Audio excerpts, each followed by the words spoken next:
A small part of The Stately Homo, a celebration of the life of Quentin Crisp, edited by Paul Bailey. This piece is by Clive Fisher, the author of a biography of Cyril Connolly. He lives in New York, where he met and befriended Quentin Crisp in the 1990s. The following is the obituary he contributed to the Independent. Of all the lengthy tributes paid to Quentin Crisp after his death, his was one of the most thoughtful and considered. Quentin Crisp's painted face, his tilted hat, indeed the rhinestone adornments, were props in a performance which was lifelong and largely unpaid, and which took the perilous streets as its stage. Yet, although he was an entertainer, Crisp was never an actor, and his theatricality was misleading. Far from being imitative and insincere, he was consistent, sweet, sensible, and direct. His life was about his determination to appear honestly, and he wavered in only one regard. He stressed his bewildered passivity. Quote, "Life was a funny thing that happened to me on the way to the grave," end quote. When in fact he was self-sufficient, tenacious and determined, a crusader of sorts, whose cause was the right to be openly homosexual, whose adversaries comprised the great British public, and whose colors were the roses and violets of high-street cosmetics.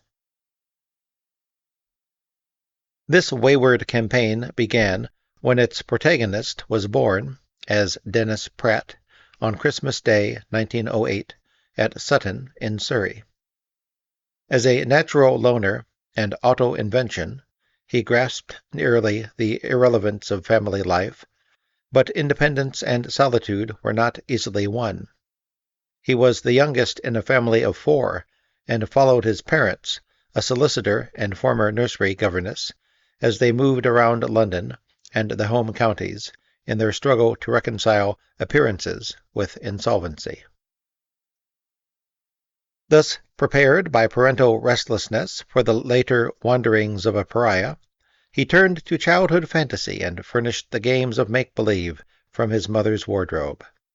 She permitted his appearance, in green tulle and garlands, as a fairy in A Midsummer Night's Dream, and instigated his indifference to literature with her readings from Tennyson. His attention was crucial, but her approval was not automatic. Thinking to impress with his precocious understanding of suburban hierarchy, he announced, "The people next door have got no money to speak of." Her reply, "Money is never to be spoken of," was perplexing, but at least set the tone for a lifetime of financial insouciance. From a local school in Surrey, he won a scholarship to Denstone College in Staffordshire, where his boarding career would have seemed as hateful as it was futile, had it not prepared him for later survival on the streets of London. Still serenely directionless 4 years later, he took a course in journalism at King's College, London, before joining, as though by inevitable progression, the chattering colony of rent boys which paraded the venal streets around Piccadilly Circus. In those distant days, before the gay cult of muscles and crew cuts, the Dilly Boys saw no obligation to appear masculine. Vermilion lips and a hand on the hip were their enticements, 10 shillings their charge. Before long, Quentin Crisp, as he soon emerged, found his first employment. There were gestures of further education, art courses at Battersea Polytechnic and High Wycombe, but Crisp's hair and nails were already provocative, and he most enjoyed painting his face. He moved to London and shared accommodations in the gloomier regions, surviving as the assistant to an electrical engineer, before discovering that he was unsuited to regular employment and to cohabitation. He scraped together enough money to take a room on his own, and thereafter cherished his solitude, which he devoted to the composition of poems, plays, and librettos. He began designing book covers and became a bad but self-sufficient freelance commercial artist. In one emergency, he taught tap dancing, and before the Second World War, he began his literary career with a book on window dressing, Color in Display, 1938. To outsiders, it seemed like meager subsistence, but Crisp thought otherwise. Quote, "From the age of 28, I never did for long anything that I didn't want to, except grow old." End quote.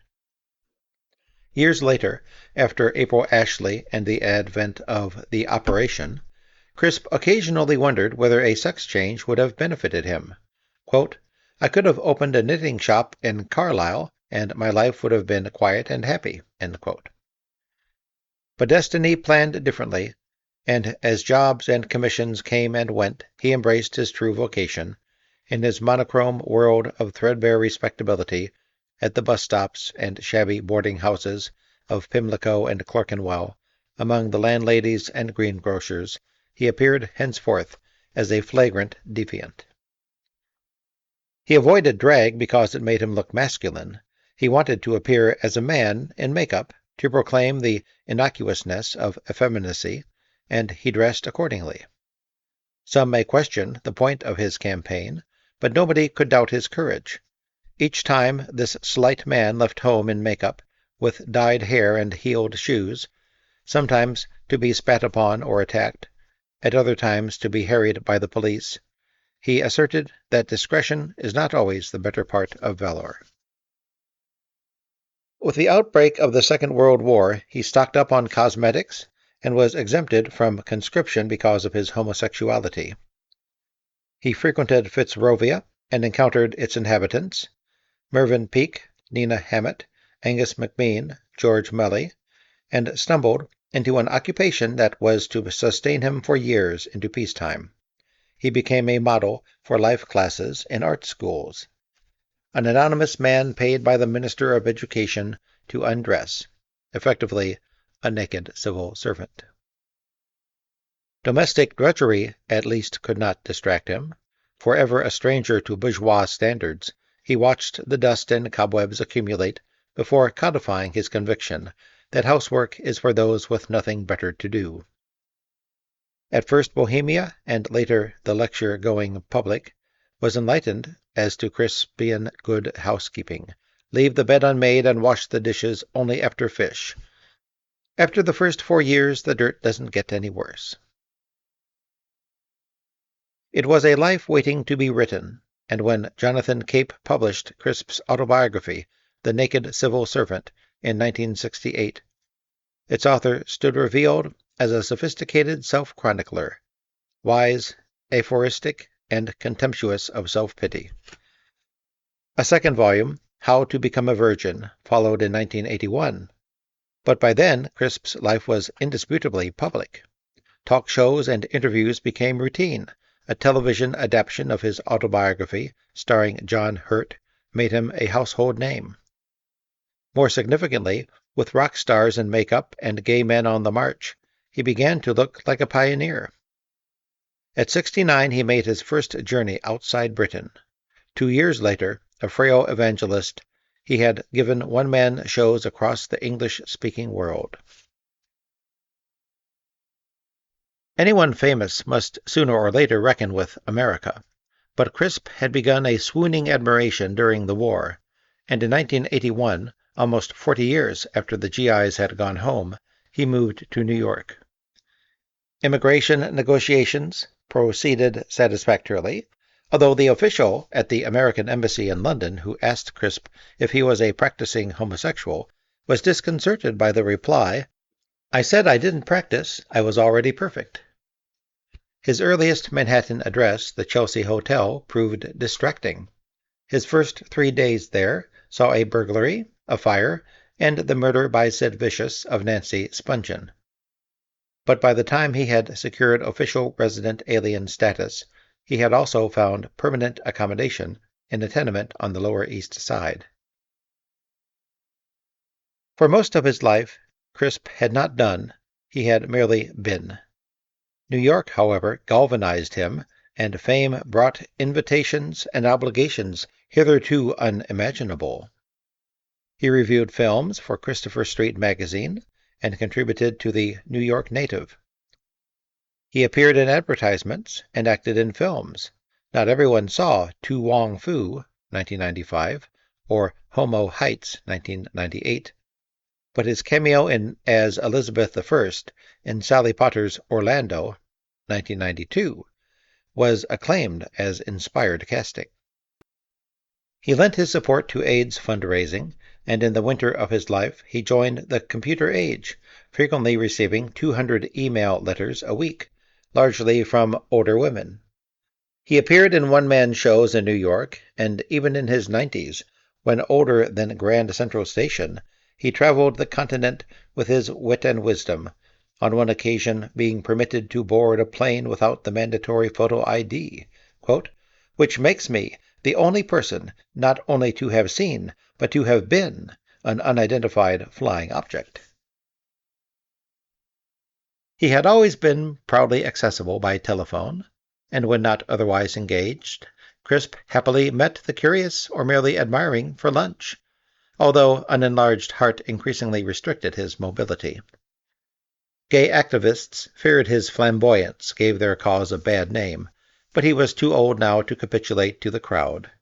His hat and jewelry remained conspicuous, and makeup, worn always for revelation, not concealment, streaked his soft and sexless skin, and lent him the aspect of some senior dame of the theatre.